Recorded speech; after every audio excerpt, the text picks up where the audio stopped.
신바람 사연 아파트. 오늘의 사연 시작하겠습니다. 안녕하세요. 연애 1년차 동갑내기 남자친구와 결혼 준비 시작했다가 얼마 전 뒤집어 엎어버린 올해 30살 여자입니다. 거지근성이라고 말로만 들었지. 제가 결혼까지 생각했던 남자친구가 바로 그런 거지근성을 가진 사람일 거라고는 생각도 못해서 더 충격적이네요. 남자친구는 지역에 있는 평범한 회사 다니는 사람입니다. 연봉은 3천 중반이라고 하고 다니는데 정확히는 세금이다, 4대 보험이다 이것저것 다 떼고 나면 실수령 하는 게 200 중반이에요. 나이 30, 사회생활 시작한 지 2년차 치고는 그냥 평범하다고 생각하는데 항상 남자친구의 비교 대상은 자기보다 더 잘 나가는 또래가 아니라 저였습니다. 솔직히 벌이 자체는 남자친구가 저보다 많이 버는 건 사실이었지만 자취하면서 월세로 나가는 것까지 생각하면 엄밀히 말하면 저랑 거의 똑같이 버는 거나 마찬가지였거든요. 저는 월급 200 받으면서 일하고 있고요. 독서실 총무 일을 하고 있습니다. 독서실 총무가 무슨 돈을 그렇게 많이 받냐고 하실 분들도 계실 텐데 사실 제가 일하는 독서실이 저희 부모님 건물에 있고 건물 탑층인 자리가 도무지 나가지가 않아서 이래저래 방법을 생각하던 부모님께서 직접 독서실을 차려서 운영을 하고 계세요. 90평 규모고 100석 정도 되는데 대한민국에서 하나 사라지지 않을 게 학구열이라는 말에 위치도 주변에 아파트 단지와 학교가 많아 대박나겠다 생각하고 차리게 되었는데 생각보다 벌이가 좋은 편은 아닙니다. 그나마 시험 시즌이 되면 사람이 많이 차기는 하는데 그때도 만석이 되지는 않고 시험 기간 아닌 평소 때에는 20석도 채우기가 힘들어요. 그래도 위치가 좋아서 적자가 난 적은 한 번도 없는데 건물 한 층을 거의 다 쓰는 것 치고는 딱히 재미를 못 보고 있는 거나 마찬가지이죠. 남자친구와 연애하면서 제가 독서실 총무라는 것만 이야기했지 부모님 건물이라고 이야기한 적도 없고 제가 독서실 관리하면서 부모님께 월급으로 얼마를 받는지는 말해준 적 없습니다. 그래서 남자친구는 독서실 총무가 보통 한 달에 100만 원도 겨우 번다는 이야기를 어디서 듣고 와서는 저보다는 자기가 훨씬 더 상황이 낫다고 생각했는지 항상 뭐만 있으면 독서실 총무하는 너는 모르겠지만 사회생활이 그렇게 녹록지 않다는 둥 하면서 잘난 척을 했어요. 남자친구는 남자친구대로 제가 독서실 총무를 한다니까 무슨 공무원 준비라도 준비하는 걸로 알았다고 하네요. 그런데 제가 딱히 공부하고 있는 건 없고 그냥 일하고 있는 거라고 말했더니 왜 그 나이 먹고 사지 멀쩡한데 취직 준비해서 회사를 들어가지 않고 아르바이트나 마찬가지인 독서실 총무를 하고 있느냐고 한마디 하더라고요. 목표 없이 사는 건 자기 스스로를 좀먹는 짓이라고 저한테 가르쳐주듯 말한 적도 있습니다. 솔직히 그때 홧김에 건물이 우리 부모님 거고 내가 월급 받는 거랑 부모님이 용돈 쓰라고 주는 것까지 하면 너보다 헐 낫다 한마디 쏘아붙여주고 싶었는데 괜히 사소한 걸로 싸우고 싶지도 않았고 사실 따지고 보면 부모님 덕분에 제가 편하게 지내는 건 사실이니 굳이 반박하고 싶지도 않았습니다. 그리고 연애 초반인데 우리 부모님이 사실은 건물주다. 이런 것도 자랑하고 싶지도 않았고요. 무엇보다 그런 걸로 싸워봤자 저도 똑같은 사람 되고 유치한 거라고 생각했거든요. 그래도 잘난 척 하는 거 외에는 기본적으로 성실하고 저한테도 잘했기 때문에 연애를 계속 이어왔습니다. 그리고 얼마 전 남자친구한테 청혼을 받게 되었어요. 사실 청혼은 너무 갑작스러웠습니다. 둘 다 나이가 30이다 보니 결혼을 생각할 나이기는 했는데 정말 생각도 못한 타이밍에 결혼 이야기를 꺼내왔으니까요. 그래도 그동안 만나오면서 좋은 모습을 보여줬고 의외로 믿음직한 부분도 있어서 저도 그 청혼에 응하게 되었습니다. 당시 저희 부모님도 결혼으로 저한테 부담을 주시기도 했고 남자친구가 있다고 하는데도 선자리를 자꾸 알아봐 주신다고 했었거든요. 그런데 저는 결혼은 연애 결혼을 하고 싶었던 마음도 있어서 남자친구의 청혼이 그렇게 싫지만은 않았어요. 부모님께서 제가 결혼을 하면 어느 정도 지원을 해주실 거라는 확신도 있었습니다. 적어도 반반 결혼은 해야지 않겠냐는 생각에 남자친구한테 결혼을 위해 모아놓은 돈이 있느냐고 물었고 저도 그때쯤 저희 부모님이 뭐 하시는지 말을 해줘야겠다는 생각을 했어요. 그런데 남자친구가 독서실에서 아르바이트나 하고 있는 네가 무슨 돈이 있겠냐며 돈 걱정은 하지 말라는 겁니다. 자기는 이미 오래전부터 집을 가지고 있었다고 저보고 혼수만 조금 해오면 된다고 하더라고요. 데이트하면서 벌이에 비해 씀씀이가 큰 편이라고 생각했는데 다 믿는 구석이 있어서 저랬구나 싶었어요. 저렇게 자신있게 나오는데 제가 부모님 이야기를 꺼내기가 조금 그렇더라고요. 그래서 말할 타이밍을 못 잡고 있었습니다. 그리고 얼마 뒤에 남자친구 부모님을 소개받게 되었어요. 남자친구 부모님은 지하철을 타고 거의 끝까지 가서 거기서도 마을버스를 타고 10분은 넘게 들어가야 있는 주택가에 위치한 2층짜리 단독주택에서 살고 계셨습니다. 2층은 남자친구 부모님이 살고 계시고 1층은 현재 세를 주고 있다고 하더라고요. 소음에 예민한 사람들이니 계단에서부터 조용히 올라오라고 저한테 말을 해주길래 그래서 알게 되었습니다. 남자친구 부모님은 저를 따뜻하게 맞아주셨어요. 저희 부모님에 대해서 물어보시면 그때라도 말을 할까 했는데 따로 물어보시지도 않더라고요. 이야기가 다 끝나갈 때쯤 남자친구 어머니께서 아랫집에 사는 사람들이 올 11월은 돼야 집을 비울 거라고, 그러니 결혼 날짜는 그 이후로 잡는 게 좋겠다고 하셨습니다. 저도 당장 번갯불에 콩 구워 먹듯 결혼식을 올릴 생각도 없었고 알아봐야 할 것도 많아서 결혼식은 내년 초쯤으로 생각하고 있었거든요. 그런데 제 결혼식과 아랫집에 새들어 사는 사람들이 도대체 무슨 상관이 있나 싶었습니다. 그러니 남자친구 어머니가 하는 말이 그래도 결혼식 올리고 나서 지낼 곳은 있어야 하는 거 아니냐고, 11월은 돼야 아래층이 비고 수리는 못해도 도배랑 장판은 새로 해주시겠다고 하시는 거예요. 남자친구가 집이 이미 있다고 했는데 그 집을 두고 신혼살림을 굳이 1층에 차릴 이유가 있느냐고 제가 물어봤어요. 그랬더니 남자친구가 중간에 껴들고는 집이 준비되어 있다고 했던 게 자기 명의로 되어 있는 집이 아니고 바로 이 집 1층이라고 하더라고요. 더 이야기했다가는 남자친구 부모님 앞에서 큰 싸움으로 번질 것만 같아서 인사드리고 자리 마무리하고 밖에 나와서 따로 이야기를 했습니다. 사실 남자친구한테 따로 집은 없었고 애초부터 부모님 집 1층에 살림 차려서 부모님과 한 집에서 같이 살 생각을 가지고 있었던 겁니다. 남자친구한테 그럼 처음부터 집이 있는 게 아니라 부모님 집에 얹혀서 살 계획이라고 말을 해주지 그랬냐고 따졌어요. 그러니 남자친구가 한다는 말이 1층이랑 2층이랑 따로 분리된 공간인데 그게 왜 얹혀 사는 거냐고, 엄연히 서로 다른 집이라고 하는 겁니다. 지금도 새들어 사는 사람이 있는데 그 사람들이 지금 따로 살고 있는 거지 우리 부모님 모시고 사는 게 아니지 않냐면서 궤변을 늘어놓더라고요. 같이 살고 모시고 살고 그런 걸 다 떠나서 부모님 댁 위치가 솔직히 마음에 들지 않는다고 했습니다.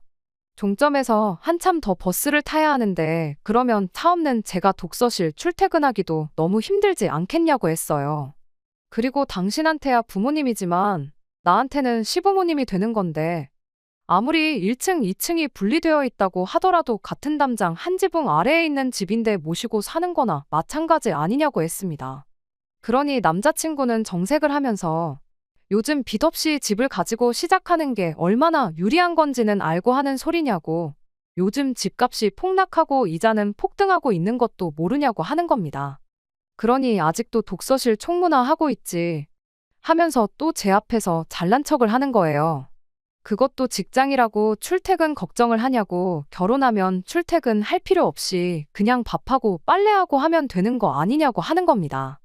은연중에 저보고 시부모 모시고 살면서 집안일 하라는 속마음까지 뱉어버린 거예요.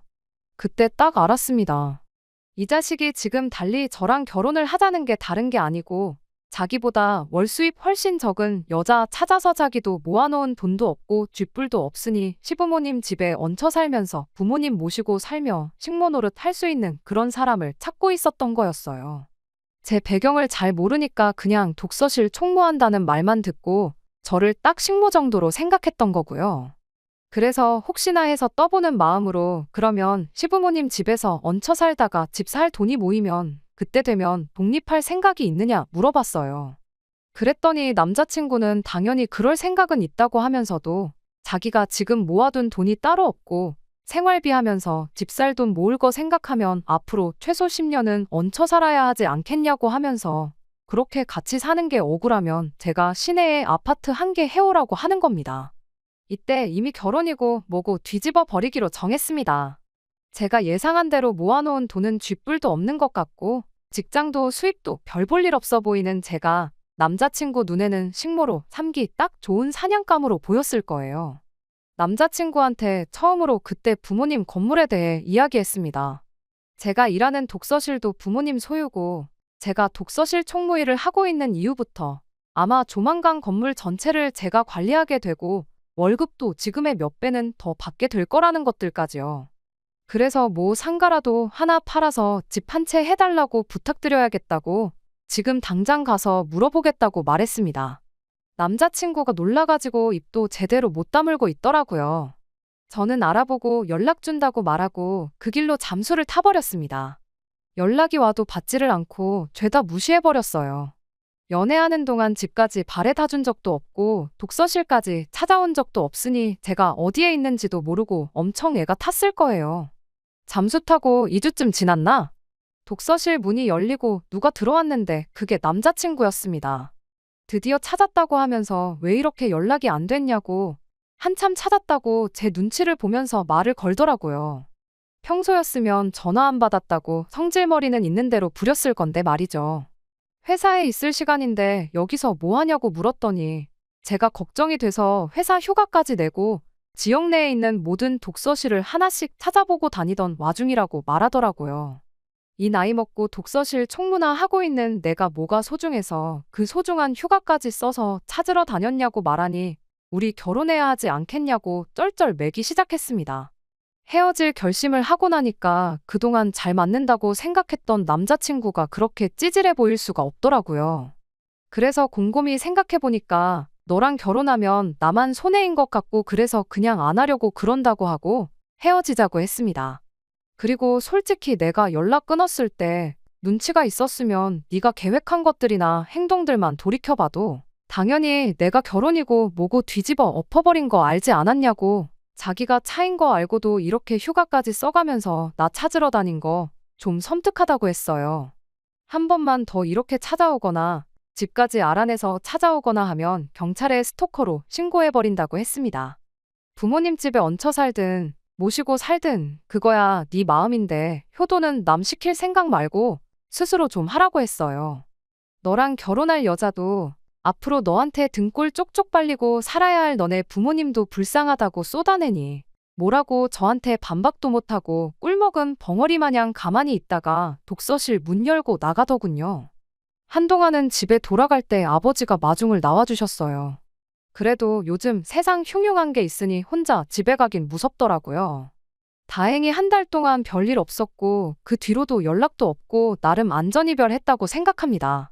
독서실은 지금 공용 오피스로 새로 개업을 하려고 알아보고 있어요. 요즘 1인 창업이 유행이라 이쪽이 독서실보다 유망하다고 들어서요. 시설도 크게 바꿀 게 없다 보니 괜찮은 결정인 것 같다고 부모님이 제가 맡아서 한번 해보라고 밀어주기로 하셨어요. 부모님께서 슬슬 저한테 하나씩 일을 맡기시려고 하는 걸 보니 이제 은퇴를 준비하시는 것 같습니다. 한동안은 정신을 쏟을 일이 생겼으니 저한테는 잘 된 일인 것 같아요. 속이 시커먼 거지근성 속물들보다는 행복하게 살기 위해 노력해야겠습니다. 두 번째 사연입니다. 안녕하세요. 한 입으로 두말하는 염치 없고 뻔뻔한 시어머니와 연 끊고 살고 있는 30대 여성입니다. 부모 사랑은 내리 사랑이라던데 저희 시어머니는 대체 왜 그러셨을까요? 저와 동갑내기인 남편은 서로의 지인들의 소개로 처음 만났습니다. 28살 나이에 연애를 시작했고 이후로 4년간 쭉 인연을 이어오게 되었지요. 이후로 저희는 결혼 전 4년의 시간을 함께 보냈습니다. 짧다면 짧고 길다면 긴 그 시간 동안 남편도 저도 직장에서 어느 정도 자리도 잡았고 서로에 대한 굳은 믿음도 생겼지요. 그래서 남편이 먼저 결혼 이야기를 꺼냈을 때 그 자리에서 좋다고 했습니다. 그리고 얼마 후 양가 부모님께 인사를 드리러 가게 되었지요. 처음에 시댁에 갔던 날이었습니다. 그곳엔 어머님뿐만 아니라 신우도 있었지요. 신우는 남편보다 6살이 어렸는데 남편 말로는 애교가 많고 착하다대요. 게다가 남편하고 사이도 좋은 것 같아서 저도 신우와 친해져서 잘 지낼 생각이었어요. 하지만 어째서인지 신우는 처음부터 저에게 호의적이지 않았습니다. 왜? 눈빛만 봐도 저 사람이 나를 좋게 보는지 안 좋게 보는지 느낌이 오잖아요. 하지만 그때 당시에는 제가 일단 어머님께 잘 보여야 한다는 생각에 매우 긴장한 상황이었거든요. 그래서 신우의 그 예의 없는 행동에도 기분이 나쁘다 정도로만 생각했지. 나한테 왜 저럴까 그런 생각은 깊이 하지 못했습니다. 대응은 더더욱 생각도 못했고요. 한편 그날 알게 된 뜻밖의 사실 하나는 남편의 월급 관리를 어머님이 하고 계셨다는 거예요. 남편이 제가 어떻게 생각할지 몰라서 제가 자길 혹시 마마보이로 볼까봐 말을 못했답니다. 그러면서 한다는 소리가 아버님이 돌아가신 이후로 어머님이 당신은 아무 쓸모도 없는 사람이라며 자책을 많이 하셨다고요. 그러다 한 번은 남편더러 당신이 월급 관리를 해주고 싶다 하시더래요. 남편은 솔직히 어머님께 맡기고 싶은 생각은 없었지만 어머님이 모처럼 의욕을 보이셨던 일이라 자기가 차마 거절하지 못했다며 그러면서 남편이 저에게 단호하게 말하대요. 결혼한 이후에는 자기 월급 관리는 무조건 저에게 맡길 거라며 그러니 이 일로 이상한 생각이나 오해는 하지 말아달랍니다. 어머님이 얼마나 모아두셨는지 아냐고 남편에게 물어보니 어머님 말씀에 의하면 1억 정도 될 거랍니다. 저는 제가 모은 돈은 8천 정도 있었고 친정에서 6천을 보태주시겠다는 상황이었고요. 하나뿐인 딸이 고생하면서 시작하는 거 보고 싶지 않다고 하셨거든요. 그래서 저희는 대출까지 받는다는 전제하에 3억으로 예산을 잡고 집을 알아보기 시작했습니다. 이후로 주말이고 평일이고 구분 없이 매일매일 발품 팔고 송품 팔기를 한 달, 다행히 저희 마음에 드는 아파트를 발견했어요. 보고 간 사람이 여럿이란 말에 마음이 급해졌고 당장이라도 계약금을 걸어야겠다 싶었지요. 그런데 그때 남편이 어머님하고 일단 상의를 먼저 해야 하지 않겠냐대요. 덧붙이기를 꼭 어머님 말씀을 따르자는 건 아니지만 그래도 상의하는 척이라도 해야 제가 어머님께 점수 좀 따지 않겠냐는데 그 말이 듣기에 좀 거북하기도 했고 마음은 마음대로 바빠서 내키지가 않았어요. 하지만 하도 남편이 저를 위해 그런다는 식으로 말을 해서 결국 남편 말대로 하게 되었습니다. 대신 저는 주말에 이미 약속이 있었기에 남편 혼자 어머님을 만나 뵙고 오기로 했지요. 하지만 남편이 어머님을 만나고 온 그날 밤, 전 정말 충격적인 이야기를 듣게 되었습니다. 저도 남편에게 전해 들은지라 정확히 어머님과 남편 사이에 무슨 대화가 오갔는지는 몰라요. 하지만 분명한 건 1억이란 돈은 없다는 사실이었지요. 그럼 얼마나 있는 거냐니까 4천 정도 있는 것 같대요. 나머지는 다 어디에 쓰셨대냐고 물으니 자기도 똑같이 여쭤봤는데 하신다는 말씀이 다 먹고 사는데 썼다고 그러시더랍니다.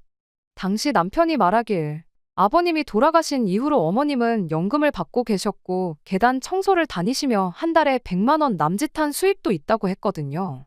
그리고 남편이 따로 한 달에 30만 원씩 용돈도 드리고 있었고요. 그런데 그걸론 부족하셨던 건지 아들이 10년 가까이 직장 생활을 하며 모은 돈을 반도 넘게 쓰셨다는 게 솔직히 저로선 도무지 납득이 되질 않더라고요. 그리고 한편으론 남편이 정말 몰랐을까 그런 의심마저 들었어요. 하지만 수화기에 대고 정말 엉엉 우는 남편의 목소리를 들으니 제 마음이 너무 안 좋더군요. 결국 그 다음 날 남편과 함께 다시 어머님을 찾아뵙게 되었습니다. 자초지종도 듣고 앞으로 어떻게 해야 할지 이번에야말로 상의를 해봐야겠다 싶었으니까요.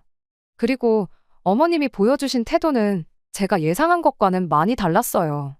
저희에게 미안해하실 줄 알았는데 오히려 역정을 내시대요. 부모가 먹고 사는 게 힘들면 자식 돈도 좀 쓸 수 있는 거 아니냐며 저희가 당신을 무슨 빚쟁이 취급을 한다나 어쩐다나 시쳇말로 아주 배째라는 식으로 나오시니 남편도 저도 뭐라 할 말이 없었네요. 하지만 이내 어머님께선 어쨌든 미안하게 됐답니다. 남편이 이렇게 빨리 장가간다고 할 줄 몰랐고 언젠간 당신이 채워놓으려고 했다고요. 그러면서 기왕 이렇게 된 거 저희 집을 시댁 근처에 구하래요. 그러면 제가 직장 생활하는 동안 애는 당신이 책임지고 돌봐주시겠다고요. 하나고 둘이고 상관없답니다. 그러면서 요새 애 봐주는 사람들도 한 달에 몇백씩 줘야 한다는데 당신한테 맡기면 저희도 돈을 아낄 수 있으니 좋지 않냐고. 사실 그 무렵 제가 아는 언니 애가 어린이집을 다니다가 큰 사고를 당했거든요. 그래서 저도 당장은 아니더라도 아이를 낳게 되면 어떻게 해야 하나 고민이 많았네요. 그런데 마침 어머님께서 먼저 아이를 봐주겠다 하시니 그 제안이 솔깃하긴 하대요. 남편도 제 눈치를 살피는 것 같고 그래서 일단 생각해 보겠다 했습니다. 처음 며칠 동안은 친정 부모님께 말도 못하고 고민을 많이 했어요. 파혼도 생각을 안 한 건 아닌데 남편하고 사이는 좋았고 청첩장까지 나온 마당이었으니 차마 용기가 나지 않았지요. 그리고 파혼한다고 사라진 돈이 다시 생기는 것도 아닌데 이제 와서 파혼을 하는 게 의미가 있나 싶기도 하대요. 정말이지 별의별 생각이 다 들었고 머릿속에서 별의별 시나리오를 다 써봤답니다. 그러다 결국 어쩔 수 없이 친정부모님께 다 털어놓았어요. 두 분 다 화가 많이 나셨지만 그래도 친정어머니께서는 아이를 봐주겠다는 약속이 마음에 걸리시는 눈치시대요. 그도 그럴게 저희 친정어머니는 일을 하고 계셨기 때문에 제가 애를 낳아도 도와주실 상황이 못 되셨거든요. 그래서 결국 결혼은 그대로 진행하기로 했네요. 구구절절 적지를 못해서 그렇지 정말 깊은 고민 끝에 내린 결정이었어요. 그렇게 우여곡절 끝에 부부의 연을 맺었습니다. 신혼여행은 둘 다 회사 일 때문에 휴가를 오래 낼 수가 없어서 가까운 제주도로 다녀왔어요. 여행의 마지막 날, 다음 날 바로 출근을 해야 하는 상황이라 집으로 가고 싶었지만 신우가 전화해서 한다는 말이 그래도 시댁에 인사는 하고 가야 하지 않냐입니다. 어린 신우가 그러니 너무 짜증나더라고요. 그나마 시댁이랑 저희 신혼집이랑 가까운 거리였으니 좋은 게 좋은 거다 생각하고 시댁에 들렸네요. 시댁에 도착하니 신우랑 어머님이 저희를 기다리고 있었습니다. 하지만 이내 저와 남편의 빈손을 보고는 진짜 너무하는 거 아니냐고 또 무례하게 굴더라고요. 신혼여행에서 아무것도 안 사오는 사람이 어디 있냐고요. 순간 어머님께서 이 사람 돈을 그렇게 다 쓰지 않으셨으면 저도 뭐라도 사왔을 거라고 쏘아붙이고 싶었지만 차마 그럴 순 없어서 시간이 없었다고 둘러댔어요. 그리고 이내 신우가 어머님도 남편도 다 있는 자리에서 또 한 번 선을 넘더군요. 아직 30도 안 된 신우가 애인도 없는 신우가 저더러 한다는 말이 자기가 웬만한 남자는 다 만나봤대요. 그런데 아무리 눈을 씻고 찾아봐도 자기 오빠만한 그러니까 제 남편만한 남자는 없다는 겁니다. 그리고 자기 어머니 그러니까 저희 시어머니요. 아버님 돌아가시고 힘들게 버티신 불쌍한 분이라고 잘해드리래요. 아니 100번 양보해서 손이 시누이가 그런 소리를 해도 어이가 없을 판국에 한참 어린 신우가 저한테 잔소리를 하니 저도 더는 못 참겠더군요. 그래서 제 할도리는 제가 알아서 한다고 아가씨나 잘하라고 쏘아붙였습니다. 아가씨 지금 이러는 거 굉장히 무례하고 어머님 얼굴에 먹칠하는 거라고 덧붙였고요. 그러자 신우가 얼굴이 벌개져서는 아무 말도 못하고 저를 노려봤고 어머님도 마찬가지셨어요. 아무리 신우가 저보다 아랫사람이어도 어머니 믿는 자리에서 신우한테 그렇게 말하는 며느리가 어딨냐입니다. 그래서 저도 어머님 떨어 그러면 신우가 먼저 함부로 말할 때 따끔하게 혼을 내주셨어야 하는 거 아니냐고 받아쳤어요. 그러자 남편이 나서서는 이건 신우가 잘못한 거라면서 어머님더러 신우 너무 감싸고 돌지 말라며 상황을 정리하대요. 결국 한 30분도 못 있고 신혼집으로 돌아왔습니다. 짧은 시간이었지만 피곤이 2배, 3배로 늘어난 느낌이었지요. 남편은 신우가 아직 생각이 어려서 그렇다며 저더러 좀 이해를 해달라는데 제가 그런 식으로 벌써부터 신우 감싸고 돌 거면 이 결혼 무른다고 했네요. 그랬더니 남편이 금세 미안하답니다. 그리고 그런 남편에게 제가 어정쩡하게 중간에서 잘하려고 하지 말라고 다시 한번 선을 그었네요. 저희 부부는 4년이란 시간을 만났고 아이도 둘은 낳고 싶었기 때문에 따로 신혼은 갖지 않기로 했어요. 게다가 어머님이 당신이 하나건 둘이건 봐주신다 하셨으니 직장에 대한 제 걱정도 사라졌고 그래서 하루빨리 아기 천사가 찾아와 주기만을 기다렸지요. 하지만 어머님께서는 언젠가부터 걸핏하면 허리가 아프다, 손목이 아프다, 여기저기 안 아픈 곳이 없으셨어요. 어머님이 계단 청소를 하고 계시기도 했으니 자식으로서 그런 소리를 듣고 걱정을 안 할 수가 없잖아요. 하지만 신우는 생전 어머님 모시고 병원 한번 가볼 생각을 안 하길래 저희가 모시고 정형외과부터 다녀왔습니다. 그런데 의사 선생님 말씀이 원인을 못 찾겠다고 하시대요. 엑스레이를 찍어봐도 그렇고 뭐 별다른 이상이 없다고요. 그리고 한의원에서도 진맥을 해봐도 딱히 큰 문제는 못 찾겠다 하고 그러니 남편이나 저나 자식 입장에서 속이 터지더라고요. 그렇게 2달 정도 지났을 때였습니다. 어머님 댁에 드릴 게 있어서 잠깐 들렸는데 현관은 열려 있고 설마 무슨 일이라도 있나 싶어서 집 안으로 들어가니 다행히 화장실에서 물소리가 나더라고요. 어머님께 제가 들어왔다고 인기척을 하니 어머님께서 허겁지겁 몸에서 물기도 안 닦고 나오시더라고요. 그리고는 저를 막 밀어내시는데 순간 생각지도 못한 물건을 보게 되었습니다. 그건 바로 골프채였지요. 골프채 한두 개가 아니라 세트에 집안에서 연습할 수 있는 인조잔디 매트까지 거실에 나와 있더라니까요. 순간 배신감이 들더라고요. 저를 밀어내는 어머님을 향해 버티고 서서는 저게 다 뭐냐고 물었습니다. 여기저기 안 아픈 데가 없으신 양반이 이게 다 뭐냐고요. 그랬더니 누가 줬다는 거예요. 어이가 없어서 그래도 뭐 제가 형사도 아니고 어머님을 취조를 할 수는 없잖아요. 하지만 그제서야 머릿속에서 퍼즐이 맞춰지더군요. 왜 어머님이 종종 골프 브랜드 옷을 입고 계셨던 건지, 시댁에만 오면 골프 채널을 보고 계셨던 건지. 솔직히 어머님이 골프를 치시건 축구를 하시건 그거야 제가 뭐라고 할 일이 아니지요. 오히려 건강하시다는 뜻이니 감사해야 할 일이고요. 그런데 자꾸 그 6천만 원, 그 피 같은 아까운 남편 돈으로 골프를 치고 다니신 건가 그런 생각이 드니까 속에서 열불이 나더라고요. 저희는 그 돈이 없어서 대출도 생각보다 더 받았고 그래서 다달이 나가는 이자도 많은데 그래도 어머님한테 골프를 치지 말라고 할 수도 없잖아요. 저희한테 돈 달라고 하시는 것도 아니고 그래서 남편한테 일단 상황만 일러두고 알고나 있으라고 했어요. 남편이 저더러 저 볼낯이 없다고 미안하답니다. 그렇게 또 시간이 흘러 저는 결혼한 지 6개월 만에 아이를 가졌습니다. 당연히 양가 어른들 모두 좋아하셨어요. 그런데 어머님께서는 축하한다 소리는 하시면서도 애를 봐주는 일에 대해선 이런 방구도 없으셨지요. 솔직히 불안한 생각이 들긴 했지만 그래도 당신이 먼저 하신 말씀이 있었으니 결국엔 약속을 지켜주시리라 믿었습니다. 그러다 출산일이 다가오면서 제가 회사에 출산 휴가를 냈는데 문제는 그때부터였어요. 어머님도 여기저기 쑤시고 아파서 맥을 못 추시겠다며 무조건 입원을 하시겠다고 고집을 피우셨거든요. 그런데 병원이 뭐 입원시켜달라고 무조건 해주는 게 아니잖아요. 결국엔 입원은 못 하시고 그저 저희 볼 때마다 앓는 소리 죽는 소리만 해대셨습니다. 어머님의 꾀병이 심각해진 무렵 전 예정대로 건강한 아이를 낳았습니다. 그리고 출산휴가도 끝을 향해 달려가고 있었지요. 육아휴직을 쓸 수도 있었지만 그랬다간 제가 복귀를 했을 때 제자리가 남아있을지 솔직히 확신이 들지 않았어요. 그래서 남편과 상의 끝에 어차피 어머님이 봐주신다 했으니까 회사에 복귀하는 쪽으로 결론을 내렸네요. 그런데 그 소식을 들으신 어머님께서 노발대발 난리가 나셨습니다. 회사에서 멀쩡히 휴가를 주는데 왜 안 쓰냐면서 기어이 늙은 시애미를 고생을 시켜야 직성이 풀리겠냐고요.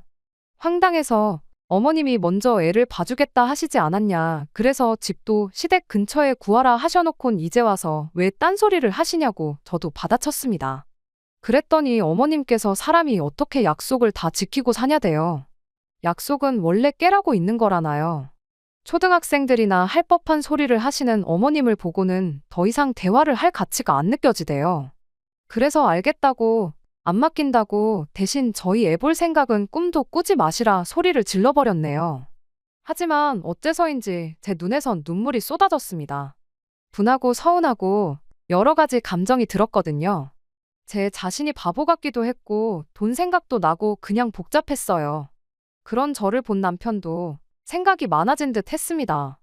그러더니 어머님더러 그러면 그냥 6천만 원 달라고 하더라고요. 그 돈 대신 애 봐준다고 해서 넘어간 건데 이렇게 나오시니 참 곤란하다면서 그냥 자기 몰래 쓴 6천만 원 달라고 그래야 나도 처갓집에 면이 서지 않겠냐고 조용히 따지는데 제 남편이지만 무섭더군요. 그러자 어머님께선 당신을 갖다 팔랍니다. 먹고 죽을래도 6천만 원 없다고요. 그러자 남편이 알겠다면서 그러면 그냥 앞으로는 안 보고 살자고 그러대요. 자기 어머니지만 이렇게 이기적이고 뻔뻔한 양반인지 몰랐다면서 자식으로서 너무 실망스럽다고 서로 더는 보지 말고 살자는 말을 어찌나 담담하게 하던지 남편을 말려야 하는 거 아닌가 그런 생각까지 들었지요. 집으로 돌아오는 길에 남편이 저한테 정말 미안하답니다. 그러면서 일단은 육아휴직을 쓰자고 그러대요. 복귀를 못해도 이직은 할 수 있지 않겠냐면서 그냥 자기가 다 미안하답니다. 그런 남편한테 차마 뭘 따져 물을 수가 없었어요. 그리고 이후로 시댁과 연락을 하지 않고 지내고 있어요. 신우가 일방적으로 어머님과 자기 소식을 문자로 알려오긴 하는데 잘 읽어보면 돈 달라는 소리여서 적어도 저는 대꾸도 안 하고 있네요. 남편도 저한테 용돈을 받아 생활하는 입장이라 딱히 어쩌지는 못하고 있을 거예요. 아, 그리고 다행히 친정어머니께서 하시던 일을 정리하시고 육아를 도와주고 계십니다. 이제 한참 쉬면서 놀러 다니실 때인데 무슨 아이까지 봐주시냐고 사람 구해 쓰면 되는 거니 그러실 필요 없다고 했는데 어머니께서 이쁜 손주 보는데 오히려 당신이 우리한테 돈을 주셔야 할 판이라며 걱정 말라고 하시더라고요. 어차피 사람을 써도 월급이 나갔어야 했던 거니 남편이 먼저 친정어머니께 그럼 매달 한 200만 원씩은 드리자고 해서 그렇게 하고 있어요. 어디 볼 일이 있거나 약속이 있으시면 그럴 때마다 일당으로 아이 봐주시는 분들 구해서 친정어머니 시간도 따로 챙겨드리고 있고요. 아이는 어린이집 보낼 나이가 되면 어린이집에 보내기로 했어요. 걱정이 되긴 하지만 남들도 다 보내고 있고 언제까지 친정어머니 도움만 받을 수는 없으니까요. 시어머니가 욕심을 조금만 덜 내셨더라면 약속만 지켜주셨다면 아마 똑같이 누리셨을 텐데 당장 골프장 몇 번 다니시려다가 그렇게 자식과 연까지 끊게 된 시어머니. 언젠간 크게 후회할 날이 찾아오면 좋겠습니다. 끝까지 들어주셔서 감사합니다. 오늘의 사연은 여기까지입니다. 구독과 좋아요, 알람 설정 부탁드리고 더 좋은 사연으로 다시 찾아뵙겠습니다. 감사합니다.